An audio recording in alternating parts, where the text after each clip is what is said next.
नमस्कार दोस्तों, हमारे इस चैनल में आप सभी का स्वागत है। आज की कहानी कई घरों को टूटने से बचा सकती है।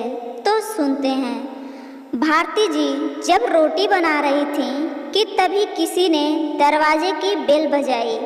बेचारी भारती रसोई घर में अपने हाथों में लगे आटे को धोने लगी। तब तक लगातार दरवाजे की घंटी बज रही थी। वह लगातार बोल रही थी, थोड़ा रुको, मैं आ रही हूँ। अब इस उम्र में वह भागकर जा भी नहीं सकती दरवाज़ा खोलने के लिए। जैसे ही उसने दरवाज़ा खोला और सामने देखा तो उसकी बेटी भावना दरवाजे के बाहर खड़ी थी। तब उसे आश्चर्य हुआ कि कुछ बताया भी नहीं, मैंने बुलाया भी नहीं, तो भावना अचानक कैसे आ गई। अपनी बेटी को देखकर भारती बोली, अकेले ही आई हो क्या? जमाई जी और बच्चे कहाँ हैं? तभी भावना बोली, माँ, क्या कोई अपनी इकलौती बेटी का ऐसे स्वागत करता है? मुझे लगा कि तुम मुझे अचानक देखकर बहुत खुश होगी और सबसे पहले मुझे गले लगा लोगी, पर यहाँ तो उल्टा हो रहा है। शायद तुम दुनिया की पहली माँ होगी जो बेटी को ससुराल से अपने घर आते देख खुश होने के बजाय चिंता में पड़ गई। क्या मैं अकेली इस घर में नहीं आ सकती? क्या हमेशा दामाद और बच्चों के साथ ही आना जरूरी है? बोलकर भावना घर में प्रवेश कर गई और अपना सामान रखकर बोली, भाभी कहाँ पर हैं? जल्दी चाय नाश्ता लेकर आओ, आपकी नंद आई है। बहू घर पर नहीं है, अपने मायके गई है, माँ ने कहा। अच्छा, इसलिए तुम घर संभाल रही हो और खाना बना रही हो। तुम्हारी बहू के तो बड़े ठाठ हैं। बहू मौज से घूम रही है और सास घर संभाल रही है। देखो ना, आपने बहू के आने से पहले ही खाना बनाकर रखा है। उसे घर आकर कुछ भी काम करने की जरूरत ही नहीं है। बड़े नसीब लेकर आई है आपकी बहू। और एक मैं हूँ जिसे उसकी सास कभी एक गिलास पानी भी नहीं पूछती, भावना ने ताना मारते हुए कहा। बेटा, प्यार और इज्जत ऐसी चीज़ है जो हम पहले किसी को देते हैं, फिर उससे अपेक्षा रखते हैं कि वह भी हमें वापस दे, माँ ने उसे समझाते हुए कहा। माँ ने आगे कहा, हर एक लड़की को अपने ससुराल में जगह बनानी पड़ती है। वहाँ कुछ भी आसानी से नहीं मिलता। तुम अपनी सास से एक गिलास पानी की अपेक्षा करती हो। तुम तो उनकी बहू हो। तुम बहू हो, फिर भी तुमने कभी उन्हें एक गिलास पानी दिया है क्या? तुम शादी के बाद ससुराल में रही है कितने दिन? जब तुम्हारे मन को लगा तब अपनी बैग भरी और सीधा मायके आ जाती हो। मायका और ससुराल एक ही शहर में है। इसका मतलब ऐसा नहीं होता कि तुम जब चाहो तब मायके आ जाओ और जितना चाहो उतने दिन रहकर वापस ससुराल चली जाओ। मायके में भी बेटी को मान सम्मान तभी मिलता है जब बेटी ससुराल का मान सम्मान रखकर मायके में कुछ दिनों के लिए आती है, तभी उसे मान सम्मान मिलता है। और तुम मेरी बहू को बोलती हो ना? अरे तुम तो मेरी बहू की बराबरी ही मत करो। वह कभी भी बुलाए बिना अपने मायके नहीं जाती है, और गई भी तो वहाँ की कोई भी बात में वह कुछ नहीं बोलती। वह जब घर में रहती है तब वह मुझे घर में के कोई भी काम के हाथ लगाने नहीं देती। अब मेरी इच्छा से घर के काम कर रही हूँ। वह मुझे काम करने को नहीं कह गई। अपनी बेटी को माँ के सिवाय अच्छा कौन समझ सकता है? मुझे तुम्हारा स्वभाव अच्छी तरह पता है। तुम्हारे ससुराल में सब लोग अच्छे हैं। तुम ही उनके साथ मिलजुल कर रहना नहीं चाहती हो।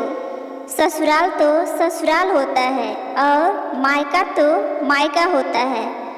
मायके में घर का काम अपनी मर्जी से होता है और ससुराल में सबसे पहले सबका दिल जीतना पड़ता है, सबको अपना बनाना पड़ता है। उसके लिए छोटों से लेकर बड़ों तक सबको प्यार करना पड़ता है, सबकी पसंद नापसंद का ध्यान रखना पड़ता है।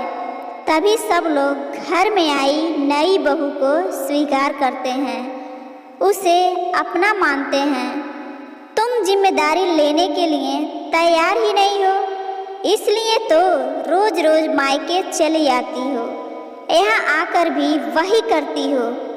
अभी भी बात देख लो, घर में कदम भी नहीं रखा, उतने में भाभी को ऑर्डर देना शुरू कर दिया, भाभी मुझे चाय नाश्ता लेकर आओ। वह व्यक्ति घर में है या नहीं, वह कैसी है, उसकी तबीयत कैसी है, वह पूछना भी जरूरी नहीं समझा। तुम्हारा ऐसा बर्ताव जब मुझे ही पसंद नहीं आता तो तुम्हारे ससुराल के लोगों को कैसे पसंद आएगा। तुम बोलती हो ना मेरे बहू का बहुत ठाठ है, तो वो बात सही है। उसने यहाँ हमारा दिल जीत लिया और हर एक के दिल में खुद की जगह बनाई है। और रोज रोज तुम्हारे जैसी ससुराल के लोगों के साथ झगड़ा करके मायके नहीं जाती। इस वजह से ससुराल और मायका दोनों जगह उसकी इज्जत होती है। जब तक उसे अपने मायके से बुलावा नहीं आता तब तक वह जाती नहीं। आज माँ ने ही अपनी बेटी को उसके बर्ताव को दोष दिखाए, क्योंकि उसे लगता था कि अपनी बेटी को अभी नहीं समझाया तो वह उसे कभी नहीं समझेगी। तब तक बहू भी घर आ गई। उसने भावना को देखते ही बोली, अरे दीदी आप कब आई? मुझे फ़ोन किया होता तो मैं जल्दी घर आ गई होती।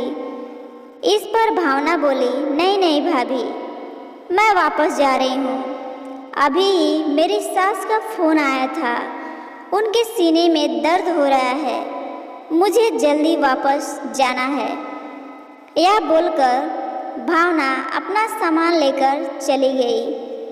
तभी उसकी भाभी ने उसे रोकने का प्रयास किया, पर उसकी सास ने ही अपनी बेटी को रोकने के लिए मना किया और अपनी बहू को बोली, बहू जाने दो, उसे पहले अपना घर संभालने दो, उसके बाद उसे मायके में आने दो। तुम भी किसी के नहीं बुलाने पर अपने मायके जाती हो क्या? तभी बहू भी समझ गई कि सास ने उनकी बेटी को जीवन का पाठ पढ़ाया है। काफ़ी महीने हो गए भावना का फ़ोन नहीं आया था, वह खुद भी मायके नहीं आई, इसलिए उसकी माँ ने उसे फ़ोन किया। शुरुआत में किसी ने भी फ़ोन नहीं उठाया, फिर थोड़ी देर बाद फ़ोन किया तो फ़ोन उठाया, लेकिन भावना ने नहीं, उसकी सास ने उठाया।